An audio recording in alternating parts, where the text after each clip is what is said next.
it's an analogy about about a pond, right? Like there's a law of circulation, and this water comes into this pond, and if it's all dammed up and then the water stops coming into it, it just becomes this, infested water, right? Stagnant. Algae, stagnant, nothing really thrives around it, right? There's the grass dies, the freaking pond, toads leave, whatever, right? Everything dies in it.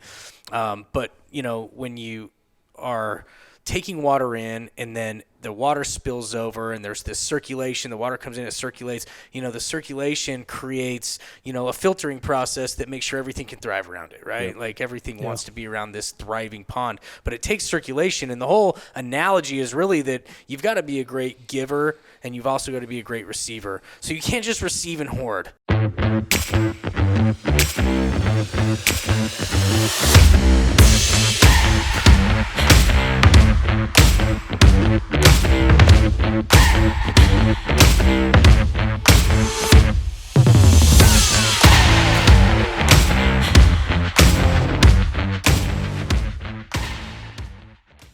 Hey everybody, thanks for tuning in to Solid again today. We've got an incredible episode with Trevor and Kale from the Real Business Owners Podcast. And today you're going to get so much incredible information. I'm excited for you to hear this because you're going to hear their stories and you're going to hear from where they started, and they weren't proud of where they started, but I'm very proud of where they're at today, and I'm sure they are as well. And so you're going to hear an incredible story, a lot of tools that you can apply to your life that'll help you get better in every area of life, whatever that area is that you're trying to succeed in. And so thank you so much for listening and supporting. If you guys can remember, please like, share, subscribe, and so we can get this out to more people and help change a lot of lives. Today is going to be incredible.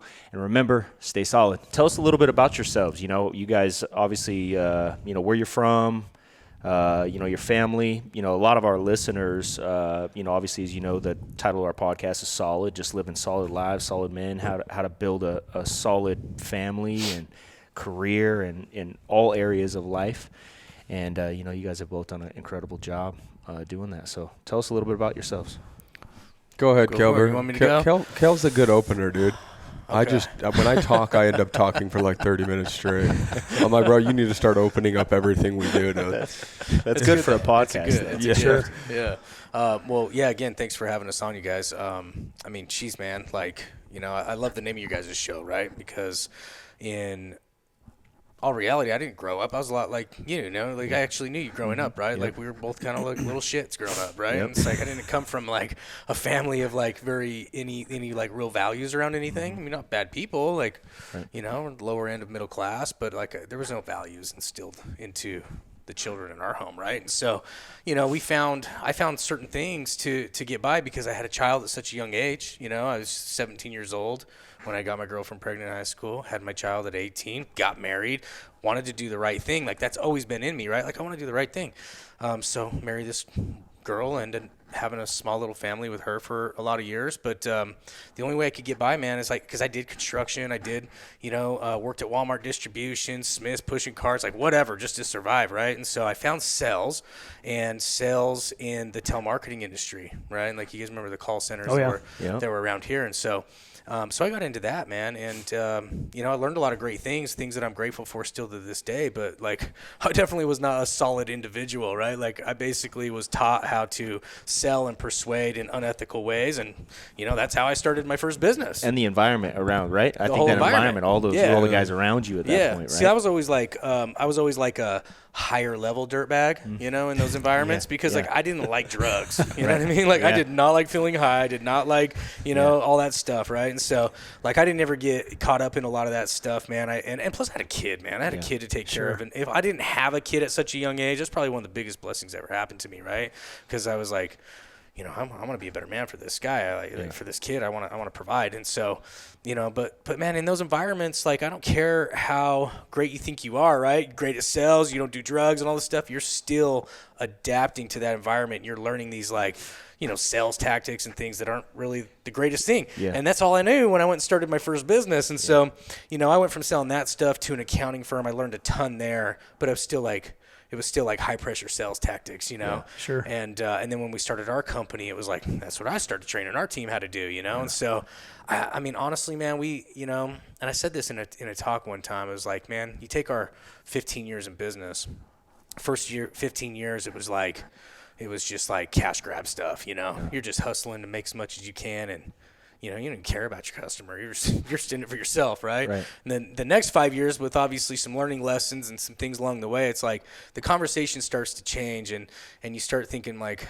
still kind of out of greed, you start thinking like, God, this, I'd be a lot further along if I did things a little more ethical and, like actually kept customers instead of just churning and burning. Yeah. And then the last 5 years, like especially, with me, Trev, our team, and the evolution that's taken place since we have like developed our own values for us and our families is like all about serving and all about like taking not just our business to the next level, but like our level of service to our customers, the employees, everybody that comes into the environment. And so that's like a quick, like little personal and business background of like what we've been through over the last 16 almost 17 years of like being in business. And man, like it's like I had to turn, like, thank God I found podcasts and things like that, like for people who are listening to this right now, because like that is what started like really upping the ante.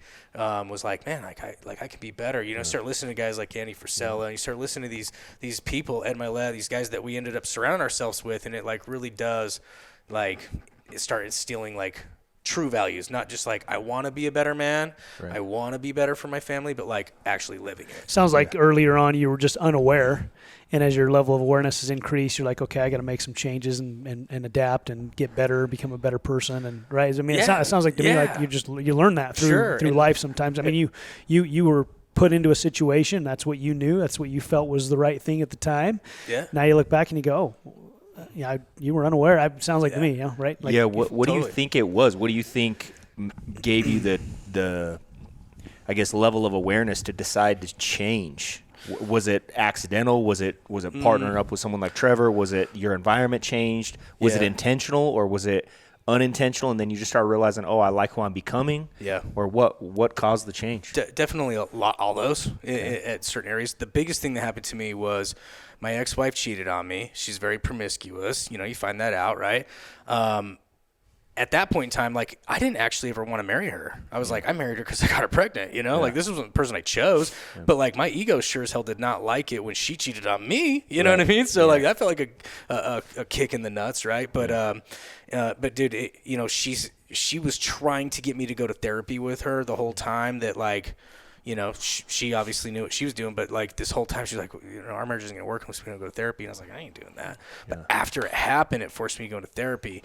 And then this guy that I went to, he was like my first real mentor. It was all about personal growth. It wasn't like people think therapy is. It's not like, this person's going to just tell you what your problems are and what's wrong with you. He was a coach too. Give you, he turned into that. So I joined like his group coaching. I went to his parenting classes. I did one-on-one sessions with this guy for 5 straight years, and I discovered how deep rooted my anger issues really were. Yeah. Right, I had no idea. Yeah, I just thought I was whatever. Like I knew I was like living with a chip on my shoulder. I had stuff to prove, right? Yeah. Mm-hmm. But I like had no idea how bad my ego was, how bad my anger issues were.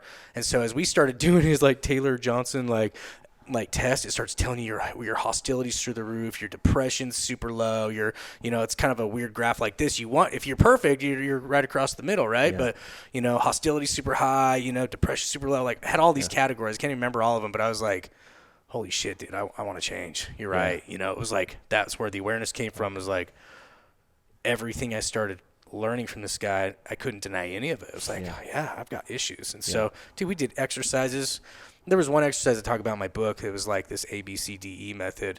And, dude, I did it every day for like 3 years. I'd be filling out a form every night, every time I had eight episodes of anger. Yeah. But it teaches you more awareness. It teaches you more accountability. It teaches you to actually choose better actions for yourself. And so that was the beginning. But then, partnering with Trev and, getting into masterminds and just like being around winners. It's like, oh, man, like, that greatness we all feel is inside of us. You know what I mean? Because people all have moments of that. Yeah. But then you have all this like, imposter syndrome and like, insecurities and stuff that just overshadows it. It's like, like getting around those new environments of like really being around winners, it just really taps into that. Like, dude, I'm a lot better than I thought I was. Right. And then you want want to go for gold, man, just Yeah. in who you are. So, That's awesome. Yeah. So what's your family situation like now? I mean, you married, kids. I'm remarried, and absolutely adore my wife. I mean, dude, marriage has problems and challenges. You know, we've been going through some problems right now, but it's like, but man, we just love our kids, man, and like, you know, we're trying to instill values into them, and we got our family values hanging up on the wall, and we try and hold our kids accountable to that, and you know, it's like, you know, like, how many kids do you have? I got 5. Okay, yeah, awesome. From 21, he's almost 22, 17, or he's gonna be 17, he's 16 going 17, 12, 7, and 3. Good job, dude. So, yeah, they're all spread out, dude. Remember, when you start that early, all those names. I wasn't going to ask you the ages. I know that's another. He spread his seed across decades, bro. Decades. Serious. He's a awesome, 2-decade seed spreader. Yeah, I like how you said, hey, we're going through some problems right now. I look at, hey, we all do that, and that's growth, right? Yeah. I mean, if you're not growing, you're not gonna have any problems. Yeah. So when we're growing, we're trying to get better. You know, so It's like I always tell people, if there's no problems, you don't have any people in your life. no, Dude, that's no, just part spot of on. It's gonna be growing. challenges. Yeah. Yeah, Well, no before doubt. we move on to Trev, like now I'm in this whole new. Went and hired this whole new therapist because my old one retired. But I just get so much out of that. I'm not saying it's for everybody, but it's like I got over the weird stigma of therapists, like hiring a therapist, like a long time ago. So I got this whole new dude, total badass, super expensive though. He's right here in town, but like he's got a podcast. You know, Awesome. probably be Okay. kind of cool to have on. Yeah. But yeah, dude, it's like marriage is never perfect, right? But like we're working on it, right? Yeah, exactly. So like we're both committed to each other, and it's like we do have, you know, values we both believe in, and we're aligned on what we want in life. And so, you know, when you go through shit like we've been going through lately, it's like you don't feel like, you know, are we gonna make it? You just feel like what are we gonna do to get through this so we can what get do we back need to on change the to get- path, yeah, right? to So I'm grateful for that. That's awesome. Yeah, thanks. That's good, man. I How about you, Trevor? I was a low-level dirtbag. I was the one were that low-level. Okay. he I said didn't mean it like that. Yeah. So if you thought that was bad, Okay, maybe I should have started. Oh, that's so Just kidding. High-level dirtbag. I didn't get into drugs. I was should've like, chose my words oh, better. shit. I did. No, but I was. You know, that's just the truth. I mean, there's no high-level dirtbag that's also a drug addict. Like, There were a there's- lot worse in there than you. Did. Well, yeah, I guess so. I mean, I'd like to think so, but no, I grew up pretty poor, very poor. You know, my mom held it down for 7 of us in a little house, and so you know, I'm big on environments. And Kale was talking about, I went into the sales environment, and it's unethical, and he ended up becoming a product of that environment, just like myself. And in growing up in an area that's poor, what are the statistics? The statistics of poverty are most likely you're going to do bad in school, check, right? Most likely you're going to use drugs, check. Most likely you're going to go to jail, check. Like I was honoring the statistics of an individual coming from being poor, right? Was your father around or single mom? He was for the first period, like 11, 12 years. Okay. There, but not necessarily there. Yeah. Right? Around, I guess I should say. It's not like he had drug problems or anything like that. Just a super, to be blunt, just a lazy person. Yeah. Right? That's part of the reason why we were poor. Yeah. Right? Like, I was on Derek Legg's podcast. You guys know Derek, and he was asking about it too. And he's like, "Yeah, my dad used to throw the baseball." I'm like, "Dude, I don't ever remember playing catch with my dad one time." Wow. But I loved baseball. Yeah. I don't ever remember him taking me on a camping trip, but I remember camping with my friends' dads. You know what I mean? Like they would go out, and so I still had those experiences, but just not with him. Right? And so it gets to the point where you're like, you need to become everything that you didn't have kind of growing up. And that's kind of one of my goals, right, is to be a little bit more present, throw the baseball, throw the football, take him camping, do those things, right? But, it got to the point where it was time to graduate high school. I didn't graduate on time. I was a super senior. So, I do have a diploma. You loved it so much you wanted to go an extra year? Yeah. Like I purposely failed the last few just to kind of, I was the youngest one in my class. So I wanted to feel like what it would be like to be the oldest for once, so I returned. Some Billy Madison shit, Experience something as a like great that, teacher, right? Like go back to first grade and just redo the whole damn thing. there you go. But after that, that's where I met Kale in sales. And then in that sales environment, there was drugs, and, when you look up to people because they have money and then they say, yo, hey, try this or do that. Like, you just want to do whatever it is that they're doing because they looked like they had it all figured out. They looked like that with the cars or the houses or the way that they lived or the type of money that they were making. And so it's like, I'm just going to emulate that. And so you got to be careful about the people that you're emulating. Yes. And understand if they're really an individual of character and have values and things like that. But when, again, you come up in a poor situation, father figure that was less than, you're going to point your admirations towards maybe not the best of humans. Yep. Right. And so I did that, succumbed to drugs from the time I was like 19 to almost 24 years old, had a needle in my arm for like 4 years straight. And decided to, again, create an environment where it was time to change. And so I knew that if I stayed, hanging out with the same homies, that same type, nothing's going to change. So the environment that I had to put myself in was in a situation where when you're thinking logical, okay, I do want to quit. I do want to stop doing this stuff. Logically, what do I have to do to remove myself to give myself the best opportunity at success at this thing? And it's not having access to the people that I normally had access to because logically, I'm going to know I'm going to eventually hurt so bad that I'm going to default back to that phone call or try to go back into that environment just to not to feel that pain when you go through withdrawals. So I did it up on a mountain, right, where I didn't have access to cell phones or, service. And if I tried to leave, I'd die, right? Because my parents were with me. Like, I'm not a mountain man. I mean, obviously you are. You could probably survive, but I wouldn't have survived 2 hours.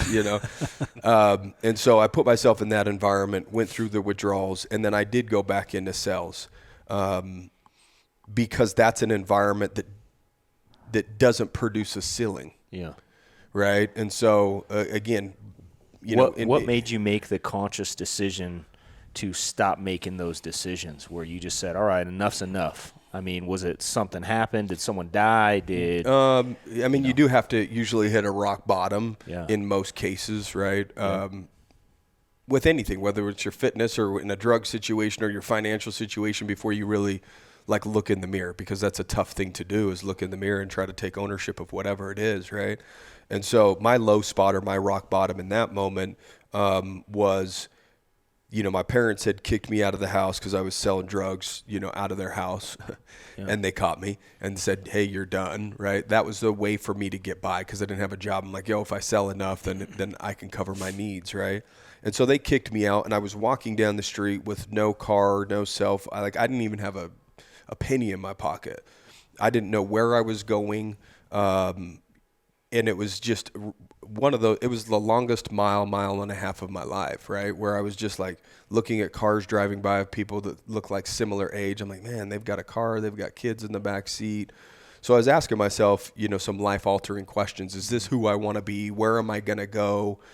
All of that stuff. And that's when I started doing the soul searching. My mom ended up pulling up next to me a mile to a mile and a half down the road and said, I'm going to give you one more chance. This is it. This is it. Do not get in the car if you're not serious. Yeah. And then I got in the car because I needed that, nowhere to go, no money. Where am I going to sleep tonight? Is this really how I want my life to turn out? Yeah. Some of those questions that we really need to ask ourselves if we're not liking the direction our life is headed. Yeah, right? I think regardless of whether or not you like or don't like them, we've always said that the quality of questions that you ask yourself will determine the trajectory of your life. Yeah. And so many people don't think about the things that they're asking themselves, right? Mm-hmm. But those questions you ask yourself determine everything. Yeah. Right? It's powerful. But, you got to hit a low spot usually to ask the tough questions. I think depending on the environment you're in. Yeah. Right? And that's why environment is so important. That's who you're surrounding yourself with. Because, I think everybody's been at a point in their life where they're down and out or frustrated, depressed, overweight, not making enough money. Something causes someone to snap or break. And it could be someone around them. It could be their personal life. There's a lot of different reasons. That's why I asked that. But I think the environment is really going to determine how far somebody falls. I remember on our way up, we started, making a lot of money, having a lot of success pretty quick, like we were talking about the other day on you guys' podcast. and someone said, hey, I just want to, can I give you a piece of advice? I go, sure. And they go, on your way up, remember how you treat people, because it's just a matter of time before you fall. You're going to trip. You're going to have challenges. And the way you treat people on the way up is going to determine whether or not they catch you or they watch you fall. You know, it's powerful. And that goes back to environment, right? Because, you know, we were winning, making a lot of money, but there's always times you're going to make, you know, you make a bad call in business, or, you know, and then you have someone to catch you and say, hey, this is how you know, you should do this, X, Y, Z, or whatever, so you can avoid what you don't see coming in the future, right? Yeah. So it seems like you had that moment in your life. Thank goodness you had a great mom that was, you know. She picked me up one last time, you know, and then we headed up to the mountains. That was kind of the plan that needed to be executed on, right? Yeah. And it is environments. It is the people that you surround yourself with, because, you know, starting to listen to podcasts is just a new environment that you put your brain in, right? Yep. When it says, you know, have values, do this, do that. It's just new information that nobody's really ever brought to the forefront. And you're just like, yeah. And then you kind of change who you are. And so I think it's just important to, you know, audit the type of music you listen to, the podcast you listen, like everything that you put in your mind. You have to be, you know, a gatekeeper, so to speak, because you can really control who you're becoming and how your life turns out by literally just controlling the information that goes in, right? Because it's going to make the wheels start turning, create new thoughts. Those thoughts will create actions and, you know, turn out to be your life. Exactly. You know? True. So, Books you read, things you listen to. Yeah, most people don't realize the kind of music you listen to influences the way you respond to a situation in the future, that, you know, whether positively or negatively. The books you read, whether or not you watch news or television. You know, like in my house, we don't even have a TV plugged in, and that's why it's like it doesn't help. Like, and if it doesn't help, why do it? You know. I listened to rap back in the day, bro, and at parties, you'd see me with a bottle of Alizé because I thought it was cool. That was the information going in, bro. You know what I mean? So I was doing emulating what I thought was cool based upon the information that I was getting. And the expectations too, right? Like I think, I don't know how it was for you, but like, you know, growing up in the way I grew up as well, is there was just no expectations, right? It was like anything goes, whatever you think is cool, rather than, you know, when I got recruited into financial services from Brandon, it was like we went in there and there was an expectation of who you needed to be, what you needed to do, what you had to say in order to get the certain result, you know. And there was these clear, defined expectations. And for me, it was powerful because I wanted to win. I wanted to succeed. And finally, there was an environment where expectations were set that if I wanted this, then I had to follow these expectations. A lot of times the expectation is just some, you know, whatever we set it as, right? So we listen to music or whatever it is, read, or take advice from people that are screwed up, right? A lot of times people do that. Yeah. You know? So how do you spot a phony from somebody who's legitimately a good person? You know, so you talked about these guys you went into business with. They look like they had a great life on the outside. What are some things that you both would look at and go, okay, this legitimately is somebody I should follow and you know, listen to what they have to say, and versus somebody who appears that way, but you can, I mean, any red flags that come up or things that you really look for? Good question. There's always people that can pull the wool all over people's eyes, right? Like, you know, big time. I mean, still to this day, I mean, sometimes I'm like, dang, I didn't see that coming, right? But, you know, like when I look at people right now, it's like, what have you done? You know, like not.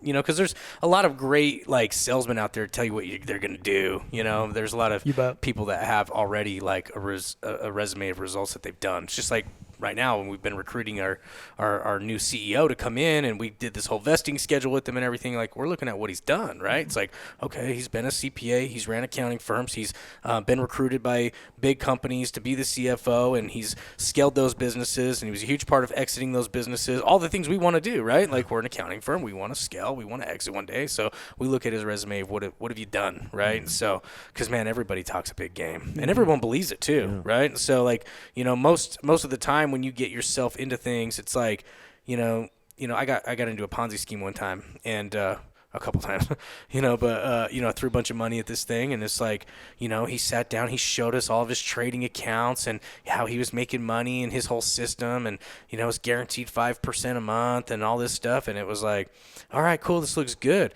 and we got paid for a while, you know, and then it all disappeared, right? And it was like, you know, it's like, well, if I would have really done my due diligence back then, I would have seen that like everything he had tried to do, because he was a developer, it didn't work. He failed, but I didn't look into those things. I only looked at the surface of what I wanted, right? Our impulses and our ignorance always equal a disaster when you put those things together. So whether you're investing or whether you're starting a business or whatever you're doing, man, and you're partnering with people, it's like, okay, well, it's an impulsive decision if you're like, oh, well, I just want to partner with Trev because he brings this to the table and I know I don't have that. And then it's ignorance if you're like, you don't actually look into him and do his due diligence and like figure out, like what has he done, right? And so when you put those things together, man, it equals disaster. And so I really try and just like really do my due diligence nowadays, man. But, I still have gotten into things even recently. I'm like, I wish I had a do-over on that, right? Yeah, sure. Well, I think on the other side of that, I'll be honest with you, man, I've been so conservative. Like, Brandon, I just lived way below my means, invested my money in an S&P 500 index fund. Yeah. I see all these dudes, they post, they make all this money, all this stuff. And so there's positives and negatives, I think, right, to that side of the coin, because there's sometimes I should have pulled the trigger and made some decisions, but I was too conservative. But at the same time, it got me financially independent and free. Yeah. So I think that, it's like any tool, we can use our minds as a tool. It can be used as a weapon or it can be used as something positively, So I think, I don't know, man, you learn. You got some wisdom from those things, so that's good. Oh, definitely, dude. And you know what? I've taken chances on people that I just, like, believe need a shot. You know what I mean? Like, like, man, Jeff Lerner, we were just talking about him before he came in. It was like, you know what I mean? Like, he hadn't built this crazy $50 million a year business yet, but now we do tens of millions of dollars a year in business together because I just, like, sometimes you just got to believe in people, man, But I got to know him over time, too. I got to know Trev over time, too, before we partnered. And so, like, when people kind of have it. Yeah. So if you're not going to take your time and take it slow, you know what I mean? Yeah. Like, don't rush into things and do it ignorantly and impulsively. Do you feel, we got to get to the rest of your story still, but do you guys, I'm just curious because I know how I feel about this. Do you guys feel like people's personal lives is a pretty good indicator of who you should maybe believe in, like a Jeff Lerner or, I don't know Jeff, but someone like that? Or, I mean, what are your thoughts on that? I mean, is that part of the equation? I think so, right? Like, to a certain extent. I mean, look, if they're out, and at strip clubs and doing all and like literally they have a family at home and that's just literally their lifestyle, but like they have the Lamborghinis and this, that, maybe they do have success in one area, right? But they're really not successful in life, right? And so like there's a lot of different nuances to that question on whether somebody's, a good person or that, like maybe they're good with money and they're good financially, but they're just not a good human being or a good person to emulate on the family side of things or whatever it is, right? Because some people are very one-dimensional. Some people are, I think we talked about this on our podcast, some people that have just a great family life, but, terrible with their finances and their health is falling apart, right? Sure. Like, so it just depends on really the area I think that you're trying to grow, right? Like if somebody has a great family life, like what can I take from you? Oh, you're super fit and healthy. What can I take from you? Oh, you know money. What can I take from you? Right? The idea is to understand what it is that you want and seek out the information that's going to build the individual that you want to become. And what, it's whether that's just one individual coaching you or mentoring you because you think that they have it all figured out. Again, nobody has it all figured out, but some of them are further along the path, I guess. We're ever evolving beings, right? Like, we all like to think we've got some things figured out, but it's like then the more you learn, the more you realize you don't know anything. Yeah, 5 years down the road, we're like, dude, you were an idiot and you thought you had it all figured out, right? The first time I made six figures. I was a vegan 10 years ago. Yeah. Now you couldn't pay me to eat a vegetable. You know what I mean? Like, hey, we all eat vegetables. They're just recycled into beef. We all make mistakes, right? Exactly. And so For me, it's more like figuring out who you want to become and seeking out the information that would make the deposits in that area, not necessarily just looking to people and saying, I want to be that person or that person, right? I agree. I mean, I do agree with that. I mean, you can learn from anybody, right? Yeah. Some cases, what not to do. Yeah, Most absolutely. cases, what not to do. Absolutely. And at the same time, I'm also a believer that you really can have it all. Doesn't mean it's all going to be perfect all at the same time, right? Yeah. And so and what we're trying to do with this podcast is we're trying to have guys on our podcast that kind of have it all, which again doesn't mean I'm far from perfect, and I could lose everything tomorrow just like anybody else could. I'm very aware of that, and I'm no better than anybody else, with what I'm saying here. But I mean, there's some guys out there that are single, crushing it in life and business, which is phenomenal. I learn a lot from them. Yeah. However, for me, I'm like, okay, show me somebody who's married, has kids, has a great family life, great spiritual life, and winning in business. That really does it for me, right? Because I'm like, how do you do all of that? Yeah. Because if I was just a single dude and all I do is manage me, I could make gazillions of dollars and probably, you know what I mean? Yeah. Be the fittest person on the planet. You'd have time to work out all day. So, and so anyway, so I totally agree with you. Well, and I did have a chance one time. I sat down with a guy who was a billionaire. And we had lunch together, and I just said, "Hey, everybody makes a sacrifice to get to somewhere for something, right? There's always a price you're going to pay to get somewhere. What was yours?" And he pulls out his phone and he says, "Every 15 minutes, I get numbers on where I'm at 24 hours a day. Every 15 minutes." And at the time, he owned a casino. A couple of them, he owned a professional sports team. And he said, "Every 15 minutes, I know exactly where it's at." And he said, "It's cost me my family. I don't have a family. I have some kids, but they're never around. And this was the price I paid." But it's also what he wanted. It's very clear. And I remember that day. I think we've had this conversation. I remember that day and just thinking, I'm not willing to pay that price. Yeah. So I cannot expect to have what that man has if I'm not willing to pay the price that he paid. Yeah. So I had to really start thinking about, what do I want out of life? So to your question, Brandon, I think a lot of things go to, like, what does somebody really want their life to look like too?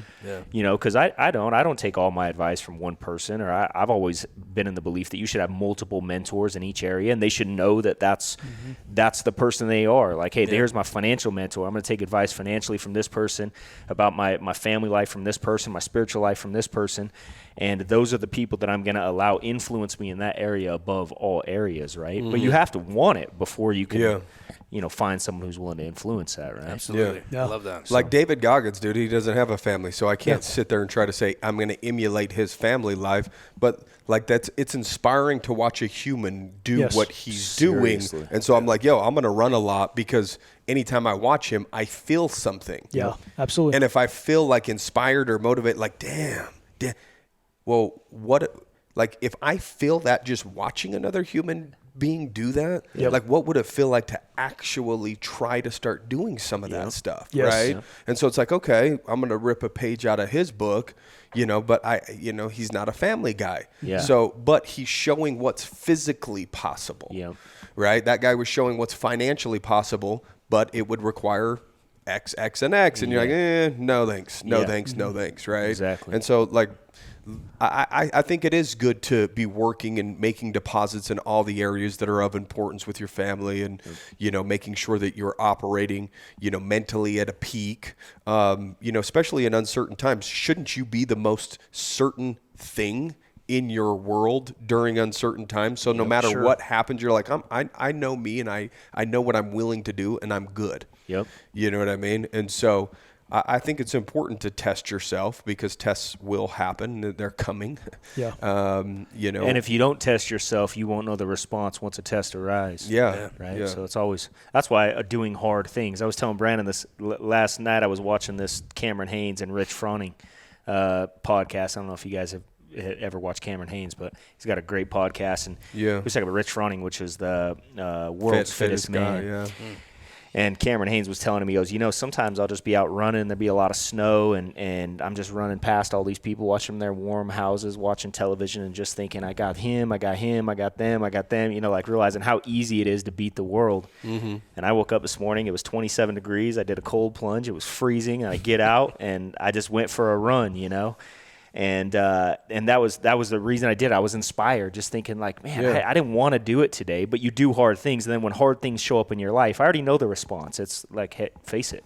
Yeah. Yeah, absolutely. So Trevor, what's your family look like today? So what's your family life look like? I think first, because we want to get to that. Oh, go ahead. If you're okay, I Go think ahead. because you kind of ended off on you got clean, Yeah. and then kind of I stopped there we after go. the crackhead story. yes, and then where does that continue? Well, I think it's important yes. because especially in southern Utah, where we grew up, a lot of kids our age ended up in that challenge through the opioid crisis and all this stuff. So I think it's powerful to help I know we have a lot of young listeners to avoid hanging out with that crowd that puts them in that situation, and then realizing, hey, when you make a dumb decision, you can change, right? You can change your life, and you don't have to be ashamed of it. I was ashamed about my story for a lot of years. I never told it. Probably 15 years into business, I never told my story because I thought people would look at me different. Yeah. So what happened? How did it go after that? Your mom picked you up. She picked me up. We went to the mountains. I got clean. When I was going through my struggle, I just basically said I'm never going to put myself in this situation ever again. When I was in the deepest state of withdrawals, right? Like why would I make decisions that would put me in this situation ever again? Yep. There are people that have used drugs and then they relapse and they go back and this, that, the other. I don't fully understand because that's just not me. So I have the bias of my perspective, right? Of, dude, if you got clean and you had to go through that type of pain, why would you ever make a decision that would put you back in that same type of pain, right? And so, I never really looked back since.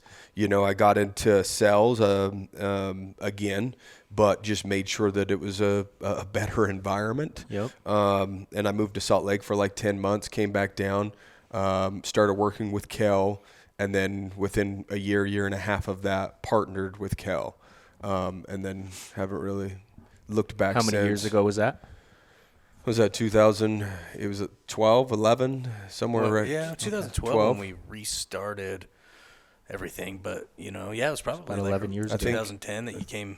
I think Jansen came in 2009, and that ran for a couple years. Okay. And then when that partnership about ended, right. I came in. Yeah. So it was probably 11 or 12, something like that. Okay, awesome. So, Awesome. And then, we've been doing shit ever since, you know. I came in when it was a tough time. Yeah. It was a tough time in business, and I said, I'll invest money, and let's turn this thing around, and that's exactly what we did. And we learned a tough lesson of like, have reserves on hand because tough times will find you, right? Regardless. And so, over the last 10 or 12 years, that's all we've done is we've just built, big reserves inside of our businesses to try to build a fortress around difficult or hard times or uncertainty, right? Yep. And I think people should do that personally and in their business, right? Yep. Like it's just a matter of time rather than just, living a lifestyle that might force you to take from a business. Like right now, we're in the scaling phase of our business, bringing in CEOs, bringing in tax directors with PhD, bringing in Mike Strong as, a business development guy that was a part of Squatty Potty, that was one of the original investors in Swig, and, he's had a lot of success. So really right now, like there's phases where, you take money, you're making money from your business, and then you're like, we've hit the ceiling with the current crew that we have. This is what we're able to accomplish, whether it's 10 million, 15, 20, whatever that is for your business, right? And then if you're going to want to get to here, you've got to go here. Yep. Right? Like you have to assemble, your team. Yep. Right? And so that's what we're currently doing. And luckily we've put together, a decent reserve financially over the last decade so that when we hit the ceiling of what our current crew could do, we could then bring in reinforcements and all the A players so that we could build something that we have the ability to exit at 300 million or 500 million, 5-10 years down the road from now. And so how is somebody ever going to scale if they do not put themselves in a situation to continue to surround themselves with better? Exactly. Right. Yep. So thank God we had to learn that lesson way back here because it's serving us now. Yeah. Right. Wow, that's awesome. So what's life like today? I mean, married, kids, live in Virgin, Utah. Yeah. Which is awesome. Small town Virgie. Yeah. Yeah, married. Been married for 13 years. Have 3 kids. Pretty much the same ages as his last 3 kids. And it wasn't planned. I think when you become business partners, Things happen at the same time. Yeah, I guess, dude. Yeah. We get sexually aroused around the same nights or something, and we're like, I'm like not pulling out either, bro. Women hang out together in their period sync. Yeah, Y'all doing the I same guess. stuff. I don't know. Our boners have been in sync. I don't know if I can Did say you guys that. did you guys know that Mormons and Catholics have the same strategy? It's pull and pray, and sometimes just pray. It's either one. But. Yeah, I prefer the pull method, and I don't know if we should edit that, Mal, but anyway. Yeah, no, I'm good with No it. shame. No shame in my game. We're all adults here. Kids, that's part of the process. Yeah. Why'd you move to Virgin? Just a different quality of life, right? Like I told you, I bought that lot that's just kind of right behind you here. Originally, as a poor kid, you drive by the neighborhoods with houses on hills and stuff, and you're just like, yo, that's success. That's rich. That's because it's just something that was unattainable to you, right? Sure. And so I wanted that. I wanted a house on a hill, but when I finally bought that lot, like I didn't really care to build on it. Like we were talking about the Ferrari on our podcast. It's like right when you can get it, I actually bought it, and then it was like, yeah, I'm gonna build a big house and have the pool overlook the city, the whole gamut. And then just kind of when you got it, you really at that point were like, yo, are you just satisfying this need for people to look up and say, oh, that's true, he's successful, almost like saying I told you so to everybody, all the doubters or whatever, that the poor kid that didn't graduate on time, that was a drug addict, whatever, finally made it. And then we just reevaluated what we wanted. My wife started like getting chickens and shit in our backyard. Awesome. On a regular house. So you're wealthy. You got chickens. You got chickens and eggs right now. You could say we're kind of like Nostradamus. We saw this coming. Boom. For years. So if you want to know the future, just hit us up. But for real, so she started, and then we were just like, yo, let's create a little bit different of an environment for our kids, right? Like I want to create a setting where they want to go outside, run around and play on acres. And, we've got the river right there where we go tubing. Right on the Virgin River. Yeah, right. Awesome. Right on the side of our property there, just built a BMX track out in the horse pasture. So, that was my dream as a kid. Like, man, I wish I had a BMX track, And so it's like all my dreams are coming true just 25 years late. Hey, It's all right. Better late than never. Yeah, there you go. And so it's quality of life, man. We get in our Can-Am and cruise around as a family when the weather's, not 30 degrees, but for running, it's super inviting for me to walk out my front door and go running, So it's just a whole lifestyle shift and change for us. It's inconvenient to be 30 minutes away, but when you're there, it's a lot smaller of a house than the house that we moved out of or the house that we were thinking about building. Has that simplified your life, giving you a little more peace, not so much distraction with stuff? How's that? I feel like in this little smaller home, it forces our family to be together a little bit more. Yep. And like because of the yard that we have, like I'm out in my yard a lot more than I was at my other house that was just like in a neighborhood, right? Like throwing the football or, my kid, it's just more inviting for for my daughter to be out there, kicking the soccer ball or me shooting the bow out in the orchard or whatever. Like I wouldn't have had those opportunities just at the other house or probably the house that we were thinking about building, right? Yep. And so, we had to compromise because the house was a lot smaller, but it was like, I really wanted the land. Yeah. The land is what I was, when I went to go look at it, I just walked through the front door, out the back door, and they're like, yo, you want to see the house? I'm like, no, that could be changed. Everybody listening to this right now, you're the reason why they're bailing and they're moving to all these outskirts of town areas, right? That's everybody's like, I'm the same way. I'm going, man, it'd be nice to go somewhere. And, that's like driving down here. I just I get frustrated every time because there's traffic. I just want to be away from people. Yeah. It's not that I don't like people. It's just, I like my kids to be able to run around. I don't have to worry. But it's quiet at night. You can see the stars. Yeah. You just there's no traffic. My rooster's crowing, you know, that's shit cool. like that. There's beautiful. not a guy like us probably that doesn't go out in the hills and then just pull up Zillow and be like, how much are cabins right now? Oh, Yeah. every time. How Every much is this house right now? Yeah.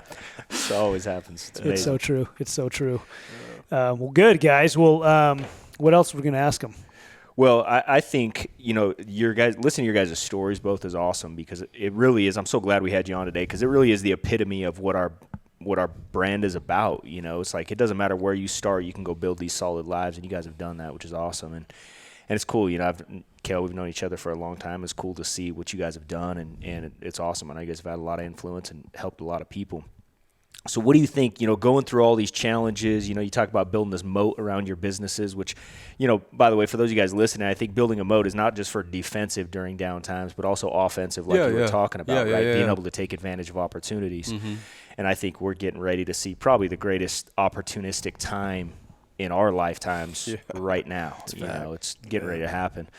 So that's an exciting thing. But, what would you say if you could go back and you could talk to yourselves maybe, at 10 or 12 or 15 years old and tell yourselves, something, what would it be? What would you tell your younger self, if there was anything you could tell your 10 or 12 or 15-year-old self, or whatever age that was, you imagine what that age, what would that thing be? What would you tell yourselves?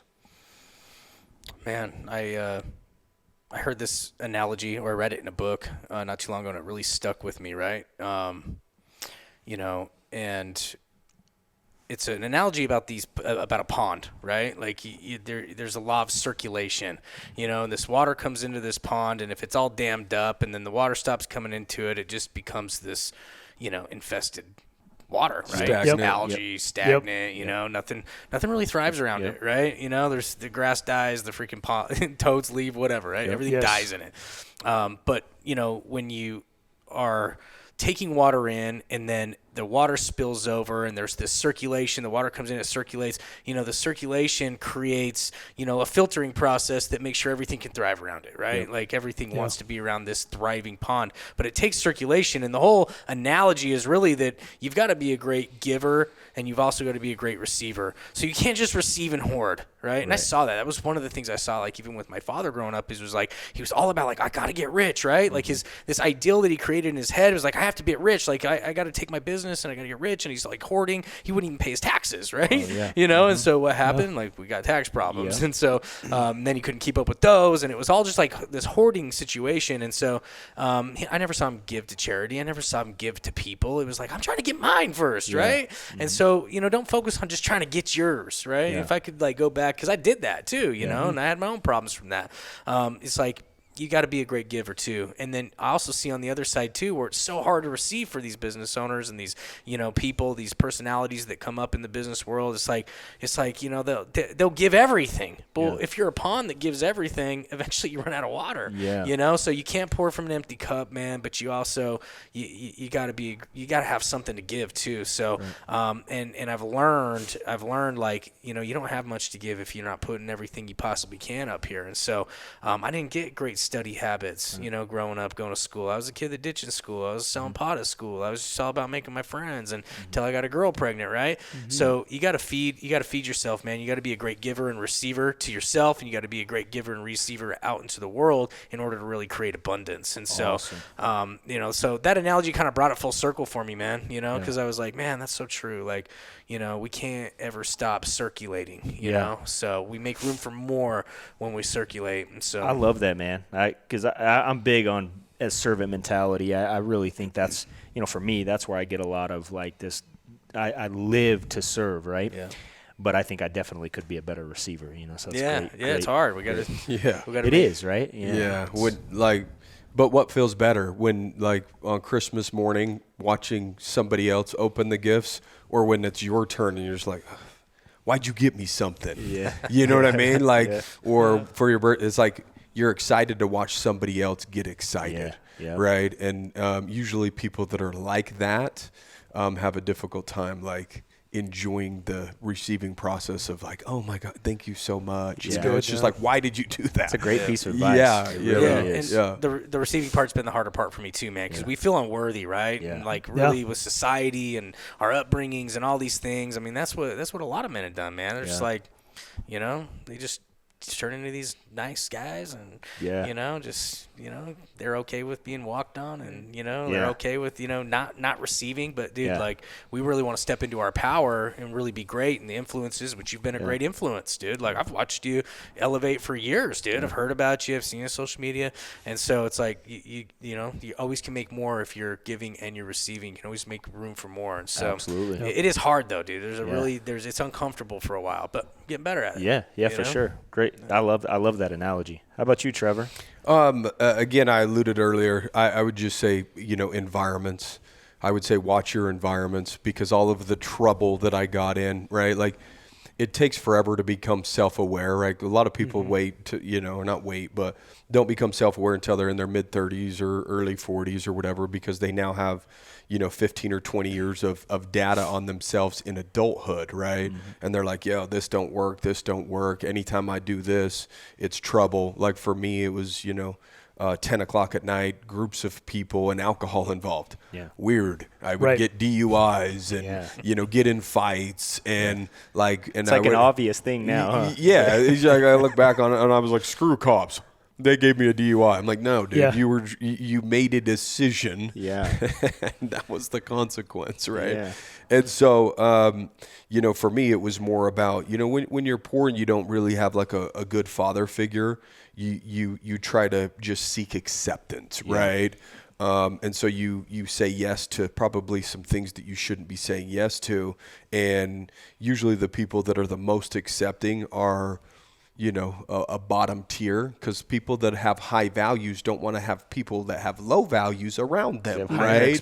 Higher expectations, right? And so I'm a big believer that the environments that you put yourself in, like I said earlier, create the individual. I wish I would have taken, you know, school a little bit more seriously. I wish I would have been a little bit more respectful and not such a shithead, and, you know, went to juvenile detention and jail and, you know, had to learn my lessons the hard way.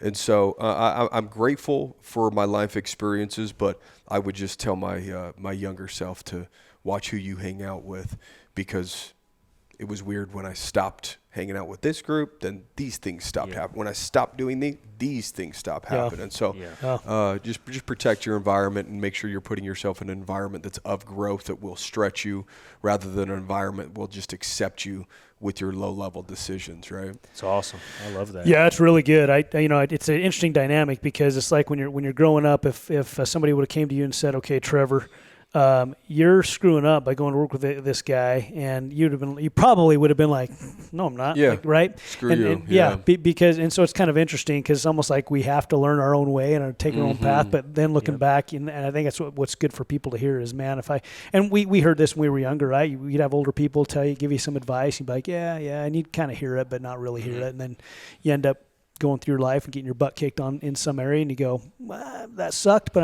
I needed it. And I wouldn't have learned any other way. Yeah.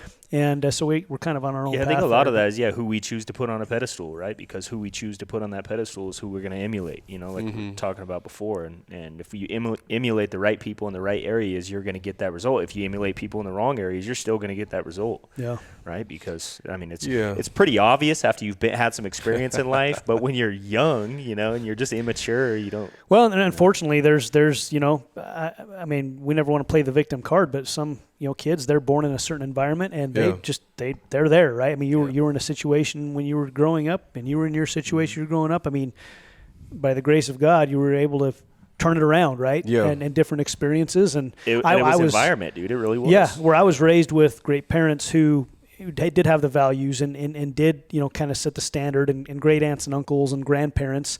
We're probably great hunters as well. Yeah, not bad at hunting. Oh, yeah. So you were in that environment, and, you know, hell, I might start hunting now that I'm in this environment. Hey, might as well. Let's go. So, yeah, I mean, you know, I was very blessed in that. So my heart goes out to those who don't have that environment and still somehow make it. And I want to help people maybe who didn't have the environment I had know that, hey, life can be better. better, right? Just Yeah. like we're all doing. That's And like I we're all think- doing right now with our kids, right? You know, and maybe we can end, you know, I know we're getting late on time, but, you know, I think, Brandon, you were raised in that environment and you did a great job at duplicating that environment. One of the common denominators I noticed between all of us, we didn't have that environment, but yet we all sought to create the environment that he grew up in, right? Which is like being a present father, having some success, some options, spending time with our children, those kind of things. I think that it seems that most men desire biologically to have that great environment, provide that for their children. For whatever reason, our fathers weren't around, and, you know, we can go, that's a whole nother episode. But I think when you think about that and the power of like a podcast like this, anybody can listen, you know, it doesn't take any effort, doesn't cost any money to go listen and take in information that can help their lives and really make an impact on multiple generations. Because I look at my kids and I'm like, now the thing that stresses me out the most is how do I keep my children having the same hunger that I had growing up? Because being poor and all having this bad environment growing up, it gave me this like sickening desire and this work ethic that just most people don't have. So I was thinking like, how do I produce that into my children? Yeah. You know, it's like that's one of our biggest fears is that we're creating entitled children. Yeah. You know, because it's not hard like we had it. Exactly. I tell my kids every day, you're not going to get anything from me. You know, and it's not the truth, but I tell them every day, like you're getting nothing from me. Don't just make them drink a cup of powdered milk every once in a while. Bro. Right, there you go. Humble their ass. Make them choke that down. I got one more question. This I know is we what it gotta feels go. like to be poor. bologna sandwich. Yeah. Like, dude, just a block cheese. What do you and have for dinner? Yeah. Water for dinner. Yeah, That's what you're having. Yeah, nothing. Welcome to poor. I got one more question. I think is really important. Okay, is how do you do it all? How do you do it all? How do you have a great marriage? question. How do you do it all? Just in your few words. Priorities. Yeah, Priorities. The fact is a lot of people will, distract themselves every Sunday for 8 hours watching football from the beginning of the day to the end of the day. They'll do it on Saturdays. When they get home, they clock out from work, but they really clock out from life and veg out on the couch because they are stressed or they had a tough day, but they're actually supposed to be clocking in at home, right? And so they veg it. Like, dude, there's enough time to do all the things that you need to do to make deposits in the right areas, but there's not enough time if you fill some of it with some bullshit. Like if you're just on social media, or if you're just vegging out watching TV, or if you're going out and hanging out with your buddies like 4 or 5 times a week, like just after whatever it is, like really a lot of people say we do this for our families, this, that, the other, but then you peel back the curtain and they're really not doing anything with or for their families. That's just a good excuse to be disconnected and try to make a bunch of money. Ooh, right? That's deep, man. And that's so, going to cut some people, but I love it. It's just the truth. It is the truth. Yeah, an absolute truth. When I decided that like I need to be a better dad, I needed to be a better husband and, move to Virgin and create that kind of family environment for ourselves, it was also like, hey, I'm not going to have time. Like when you want to add to your life, you really have to subtract, right? What are you willing to give up and remove in order to actually gain in the areas that are of importance, right? And so the only way to actually have it all, so to speak, right, is by putting yourself in situations or environments where you're undistracted and your time is well spent in the areas that you deem a priority, which hopefully is your family. Hopefully it's your finances and your physique and all that. Good answer. So, yeah. Love it. Good answer. Anything you'd add to that? For me, man, I mean, how do we do it all? Not alone. Like people are your greatest commodity, man. Like, and you've got to be a great person to attract the right people. I mean, I don't build my businesses alone. I don't run my household alone. Like, dude, I've got to be willing to accept help. I've got to be willing to, do my part, and so, if I do get caught up being the dude vegging out, watching football on the couch, like I got a pretty good woman there to call my ass out on it. You know what I mean? And I've got to be willing to accept that. Sure. But same thing at work, man. If partners, if employees, if people aren't pulling their weight, we're all pouring into each other in order to build something great. So there is no such thing as a self-made success, and so it takes people. And so, I'm really willing to accept help. Like one of the like I really wanted to build our own marketing assets, and I just knew like I'm not doing something right. And so like when I had this dude fly out one time to teach us, some marketing and copywriting, and he's like, well, what are you willing to do, man? Like, you're competing against 60,000 people, that see 60,000 ads a day. So why are they going to stop on your ad, right? Yeah. And I was like, I don't know, man. Tell me what to do. I'll freaking do whatever it takes, And he's like, all right. So we literally filmed ads with me in my underwear. We filmed ads, me carrying Case or Case carrying me. Like we're like filming all these freaking crazy things that I would never come up with on my own. But I say all that because, like, dude, you just got to be willing to, sometimes not just be the leader, but be the follower, And so it takes people, man, and it takes stepping up and being a great leader in areas, but it takes being a follower in areas as well, because you're not going to do it alone. Dude, I can't believe all this information gets put out to people for free. You used to have to go buy books and go to seminars and pay all this money. Now you can just hop on a podcast and like listen to you guys. And it's crazy. The decades dump in an hour. Seriously. It's like, hey, you don't have to. Awesome. Well, you guys know how it is when people do pay for it, though, right? Now they got skin in the game. They're like, oh, man, I was listening to podcasts, and that's great, but when I pay for it, I'm sitting there like, I'm doing the work. Yep, True. Exactly. I can't remember what that saying is, though. What is it? It's like, where people actually pay for something. Yeah. When you pay for something, how it's more valuable, or they'll take action or whatever. There's that old sales line. We're like, sir, I have to charge you for it, because if I don't charge you for it, you're not going to value it. And there was like a saying around it, but I can't think of it right now. I mean, people don't. They don't value free stuff. It's true. Yeah. Yeah, I mean, it's like I've always said, you go to like, if you go to a liberal state, for example, and you order a cup of coffee, you're getting one cup of coffee, right? And if you go to a conservative state and you order a cup of coffee, they'll come refill it, But you don't appreciate the refills until you go somewhere they don't refill it. Yeah, right? It's just that same philosophy, A lot of times you realize that, oh man, I was, it's like growing up in Utah and then leaving. You feel so grateful for the values and the community of Southern Utah. But I didn't realize it until I left, because when I was young, I couldn't wait to get out. Yeah. So I think it's the same thing on value, when we place value on something. But well, thanks for you guys for coming on. I mean, we need more men in this world like you guys. So appreciate your example. You guys coming and sharing the wisdom with everybody that's listening. And man, it's been awesome. You guys shared a lot of valuable information. Yeah, thanks for having us on, dude. Yeah, grateful thanks to be for coming here. on ours too. Yeah. So it was. It's been a fun podcast swap. It has. Absolutely, yeah. It's been fun. Yeah. You guys, man, you're doing great work, dude. I mean, this is the stuff people they're looking for it. You know what I mean? Yeah. Like I've seen that now, and I know we're done, but like I've seen that so much now with like all these people in my life recently. Is like our 30s and our 40s. It's like people are looking for healing, right? Yeah. And big time. There's healing in the work, and I see guys out doing ayahuascas and going to doctors and paying for TRT and paying for hormones, and like they're all looking for like this healing, but it's all right here. It is, man. So, Heart and brain. Yeah, so it you is, guys are man. doing great work, man, because this is really what it takes. Yeah, appreciate that. Thank you. Where do people find you?